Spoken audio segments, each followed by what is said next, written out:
नमस्कार, स्वागत है आप सभी का। आप देख रहे हैं न्यूज 18 मध्य प्रदेश छत्तीसगढ़। मैं हूं अपर्णा मौजम। स्कूल चले अभियान में मंत्री विजय शाह भी पहुंचे और इस दौरान विजय शाह ने सभी स्कूलों में राष्ट्रगान और झंडा वंदन को अनिवार्य करने की मांग की। विजय शाह ने कहा कि जब वो शिक्षा मंत्री थे तब इसे लेकर आदेश भी निकाला था। मंत्री ने कहा कि राष्ट्रगान और झंडा वंदन का पालन सरकारी स्कूल करते हैं लेकिन प्राइवेट स्कूल नहीं करते, लिहाजा इसे अनिवार्य करना चाहिए। उनका कहना था कि पहली क्लास से स्कूलों में राष्ट्रगान को अनिवार्य किया जाना चाहिए ताकि बच्चे तिरंगे और राष्ट्रगान के महत्व को समझ सके। मंत्री से जब मदरसों को लेकर सवाल पूछा गया तो उन्होंने साफ किया कि सभी शैक्षणिक संस्थाओं को लेकर उन्होंने मांग की है, इसमें मदरसे भी शामिल हैं और खासकर वो शैक्षणिक संस्थान जो सरकार से आर्थिक मदद लेते हैं, एड लेते हैं।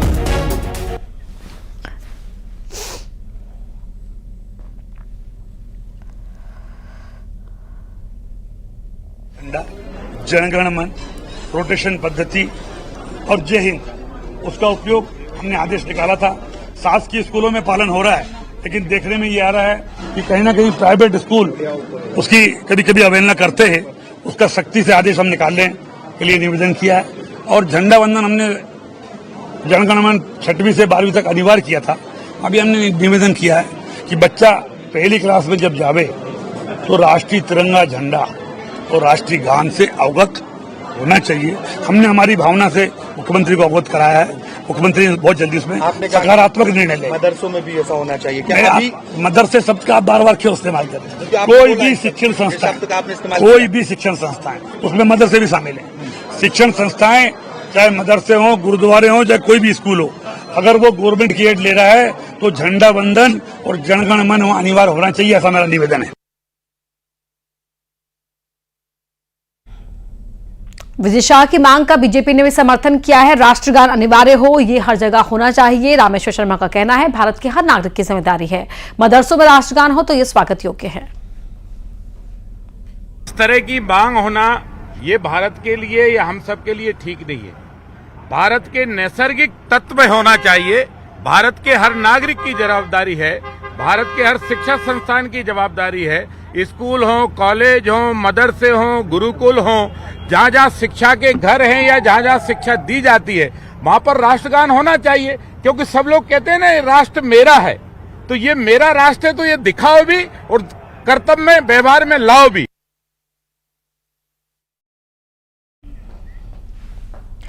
उधर मंत्री विजय शाह की मांग पर कांग्रेस ने निशाना साधा है। कांग्रेस का कहना है कि सरकार को बने 200 दिन हो गए हैं, ऐसे में अचानक क्या हुआ कि नेता और मंत्री जाग रहे हैं। कांग्रेस ने संघ को भी घेरा और आरोप लगाया कि संघ तो राष्ट्रगान का विरोध करता है। देखिए, ऐसा है कि ये सरकार क्या 20 सालों से सोई हुई थी? ये सरकार पिछले 200 दिनों से यहाँ पे एक नई सरकार बन के आई थी, वो सोई हुई थी क्या? इनको ये नहीं दिखा कि संघ कार्यालय पे तिरंगा नहीं फहराया जाता है। संघ जो है लगातार राष्ट्रगान का विरोध करता है। ये सब क्यों हुआ? एकदम इनके मंत्री और नेता क्यों जागे कि राष्ट्रगान गाया जाए, जनगण मन गाया जाए, तिरंगा फहराया जाए? हमारा नेता राहुल गांधी लगातार जब भारत जोड़ने की बात करते थे, संविधान बचाने की बात करते थे, तब ये मजाक उड़ाते थे। आज लगातार जब जनता का जनादेश आया और प्रचंड जनादेश आया इनके खिलाफ कि नहीं, हमें अब संविधान का विरोध नहीं करना है, हमें देश की बात करनी है, तो अब ये खुलकर बात कर रहे हैं इनके मंत्री।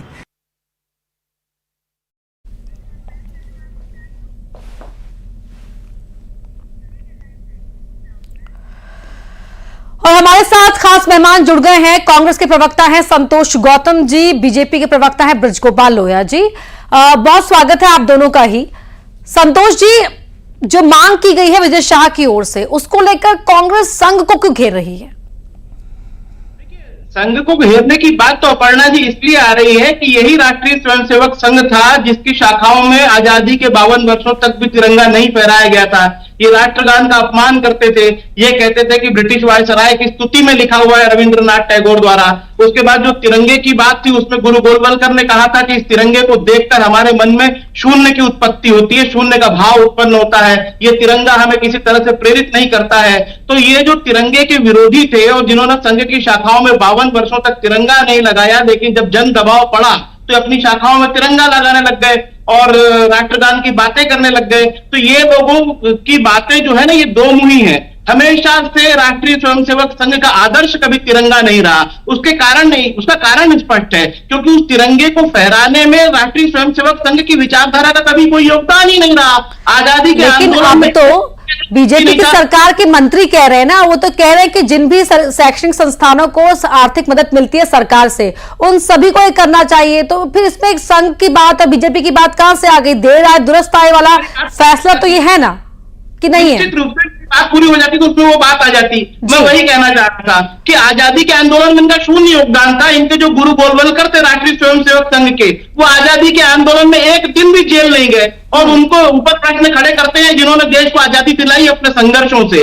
तो ये जो इनके मन में जो ग्लानि भाव है और जब ये जो परिणाम आया लोकसभा का, इसके जन दबाव में अभी सब बातें करने लग गए। अब इनको तिरंगा याद आने लग गया, संविधान याद आने लग गया है। लेकिन इसके पहले तक ये जिस प्रकार से तानाशाही प्रवृत्ति से इस देश को चला रहे थे, इस परिणाम ने इनको बहुत कुछ सोचने पर बाध्य किया है। जी, बृजगोपाल लोया जी, अब बताइए, सरकार भी आपकी रही है प्रदेश में दशकों तक, ठीक है? बीच में एक आध समय के लिए 15 महीनों के लिए कांग्रेस की सरकार थी। विजय शाह खुद कह रहे हैं कि शिक्षा मंत्री रहते हुए मैंने इस बात को उठाया था।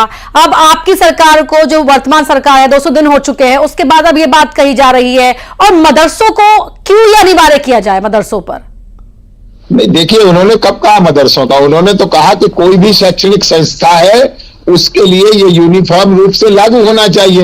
एक बात। दूसरी बात ये है कि उन्होंने ये भी कहा कि मैंने शिक्षा मंत्री रहते इसका आदेश किया था, और साथ में ये भी कहा कि जो शासकीय स्कूल हैं, जो शासकीय संस्थाएं हैं, उसमें इनका 100% पालन हो रहा है, परंतु कुछ निजी संस्थाओं में नहीं हो रहा है। ये और इसके लिए कि ध्यान आकर्षित करना सरकार का, मैं समझता हूं कि अगर इसे भी कोई गलत मानता है तो बड़ा दुर्भाग्यपूर्ण है। और दूसरी बात, जो अभी हमारे मित्र कांग्रेस के मीडिया विभाग के हमारे प्रवक्ता संतोष जी कह रहे थे, संतोष जी, ये नैरेटिव सेट कब कितना प्रयास करेंगे इसको आप?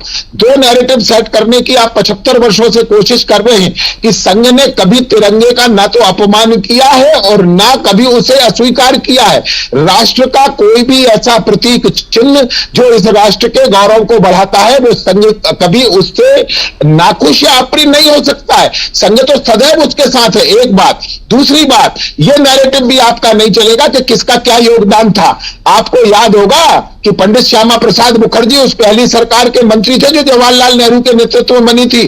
क्या कहना चाहते हैं आप इस देश को? नेहरू को भी झुटलाना चाहते हैं। और 1964 में जवाहरलाल नेहरू ने संघ को गणतंत्र दिवस की परेड में स्थान दिया था सशस्त्र सेना के जवानों के साथ। तो क्या उन्हें भी नकारना चाहते हैं? ये नैरेटिव सेट करना बंद करिए। हाँ, इस पर बोलिए कि आपको क्या आपत्ति है कि इस देश की, इस प्रदेश की शैक्षणिक संस्थाओं में राष्ट्रगान होना चाहिए या नहीं होना चाहिए? राष्ट्र ध्वज का सम्मान होना चाहिए या नहीं होना चाहिए? क्या इसमें भी आपको तुष्टीकरण दिखाई देता है? कई बार आपकी बातें समझ के परे हो जाती हैं। प्रश्न यह है कि माननीय विजय शाह जी ने यह कहा है कि वहां जो भी मध्य प्रदेश में, चाहे वो गुरुद्वारे में चलने वाली संस्थाएं हो, चाहे वो मदरसे हो, चाहे शासकीय स्कूल हो, चाहे निजी स्कूल हो, सभी में राष्ट्रगान होना चाहिए और झंडा वंदन होना चाहिए। इस पर कांग्रेस की क्या प्रतिक्रिया है? इसको गोल गोल जलेबी की तरह मत बनाइएगा। यह बड़ा स्पष्ट है कि कांग्रेस पार्टी नाम लेती है सम्मान करने का, परंतु जब भी राष्ट्रध्वज या राष्ट्रीय प्रतीकों की बात होती है तब पहले ये देखती है कि उसका वोट बैंक तो हर्ट नहीं हो रहा है। पहले कभी वंदे मातरम से हुआ करता था, अब क्या जनगण मन से भी होने लगा? बड़ा दुर्भाग्यपूर्ण है ये आपका कथन। मैं आपसे आग्रह करता हूं कि इस तरह की तो संतोष गौतम जी, रूप से स्वीकार्य राष्ट्रगान के नाम पर ऐतराज है कांग्रेस को यहाँ पर, जो आप गोल गोल बातें घुमा रहे हैं, जैसे कि बृजगोपाल लोया जी बोल रहे हैं, या फिर मदरसों का उसमें एक जिक्र हो गया कि मदरसों में भी अनिवार्य हो, इसलिए प्रॉब्लम हो गई कांग्रेस को? जी, आप मेरा पूरा बयान जो है, मैंने अभी जो कथन किया है अपना, उसको रिवाइंड करके देख सकती है। मैंने कब कहा कि हम इसके विरोधी हैं?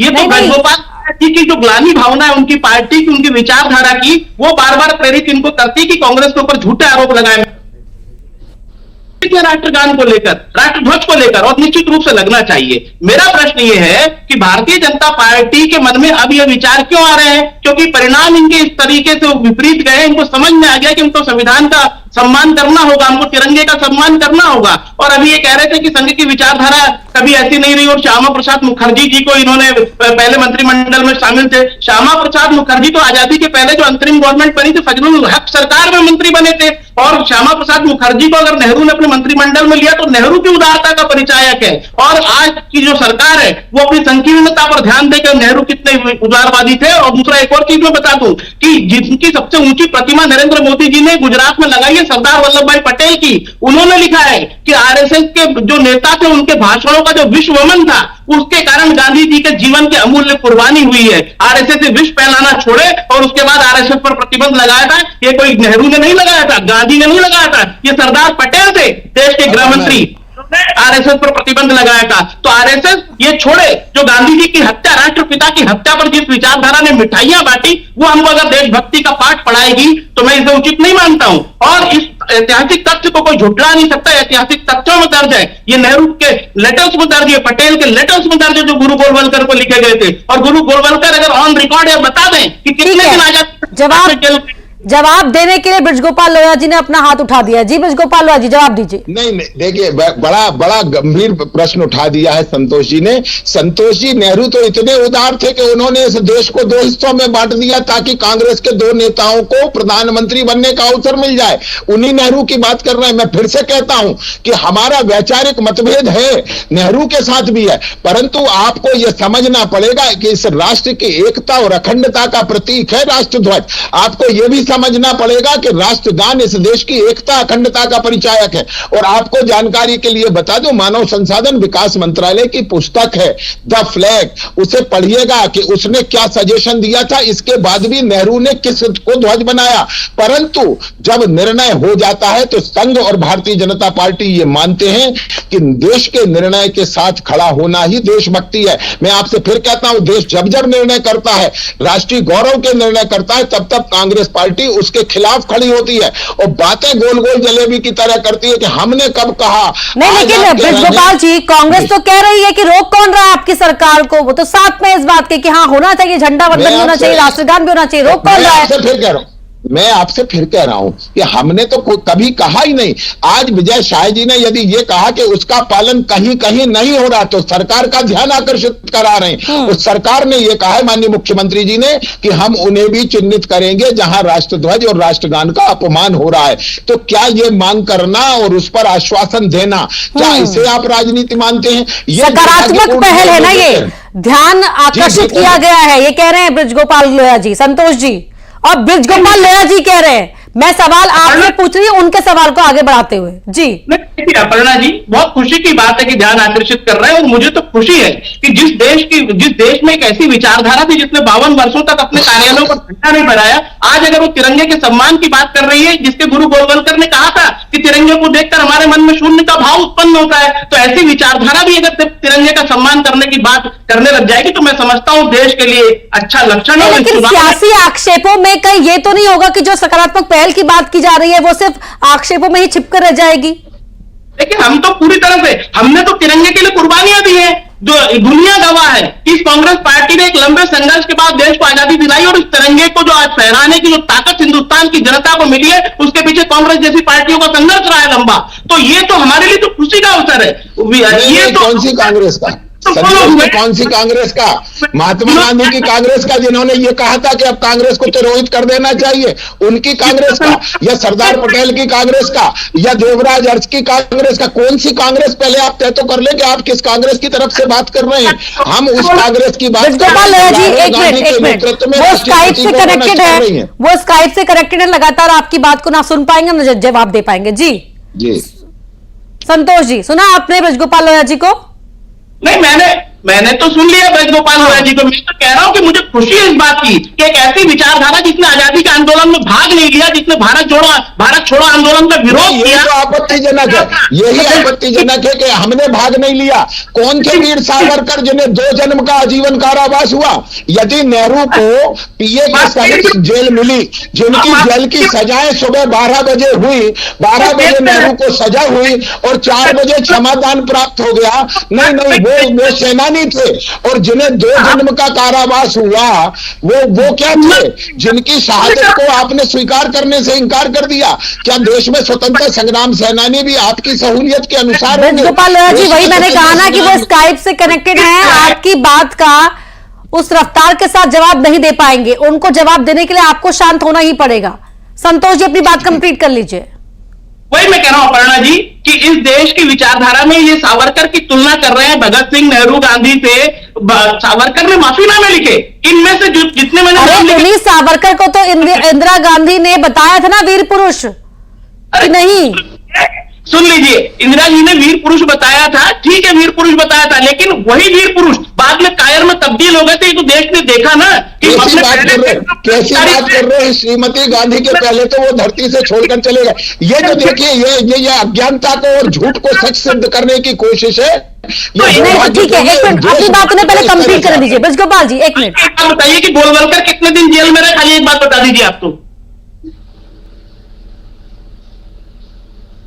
बताइए लोया जी। नहीं, मैं फिर से कह रहा हूं कि जेल में रहना ही अगर स्वतंत्रता संग्राम है, तो लाखों लाख लोग जो स्वतंत्रता की बलिवेदी पर जिन्होंने अपने प्राण उत्सर्ग कर दिए, वो लोग जेल नहीं गए, तो क्या इनके घनिष्ठ थे वो स्वतंत्रता संग्राम सेनानी नहीं? मैं पूछना चाह रहा हूं ये उनसे। लोकमान्य बाल गंगाधर तिलक प्रतिदिन अपने मुकदमे को लड़कर बरी हो जाते थे, तो कांग्रेस की दृष्टि में नहीं है। मैं फिर से कहता हूं, राहुल गांधी की कांग्रेस में स्वतंत्रता संग्राम सेनानियों का भी विभाजन है कि श्रीमती गांधी और जवाहरलाल नेहरू जिन्हें स्वतंत्रता संग्राम सेनानी मानते थे, राहुल गांधी। ब्रजगोपाल जी, अब 40 सेकंड के लिए बिना इंटरप्ट किए संतोष जी को बोलने दीजिए। संतोष जी, अब 40 सेकंड आपके पास है, अपना पूरा पक्ष रख दीजिए, क्योंकि आपकी बात ना बार बार कट जा रही है। जी अपर्णा जी, मैं ये कहना चाहता हूं कि ब्रजगोपाल लोया जी ने अपने उत्तर में जवाब नहीं दिया कि गोलवलकर कितने दिन जेल में गए थे, और वो मुझ पर प्रश्न उठा रहे कि क्या जेल जाना ही देशभक्ति है? तो भारत छोड़ो आंदोलन का विरोध करने जब पूरा देश आजादी की लड़ाई लड़ रहा था, तो केवल संघ की विचारधारा और मुस्लिम लीग थे जो भारत छोड़ो आंदोलन का। मेरा एक आखिरी सवाल, ठीक है, सरकार ने तो कह दिया है कि वो अनिवार्य करने जाएगी, विचार उस पर शुरू हो चुका है। बतौर विपक्षी पार्टी कांग्रेस, अगर ये सभी एजुकेशनल इंस्टीट्यूट पर लागू किया जाता है, तो आप साथ देंगे सरकार का? 100%। हमने तो तिरंगे के लिए लड़ाई लड़ी है। ठीक है, तो फिर बस फिर लड़ने की आवश्यकता ही नहीं है। ठीक है, बहुत बहुत धन्यवाद आप दोनों का ही बहुत बहुत धन्यवाद सर, चर्चा में शामिल होने के लिए। और अगली खबर गरियाबंद से है, जहां पर तोखन साहू ने भूपेश बघेल को लेकर बड़ा हमला बोला है। कहा है कि हार से बौखलाए कांग्रेसी दंगा फसाद करवा रहे हैं। पाटन के नेता बनकर रह गए हैं भूपेश बघेल। जनता ने भ्रष्टाचारी बघेल सरकार को उखाड़ फेंका है। बौखलाहट में प्रदेश में दंगा फसाद करवा रहे हैं।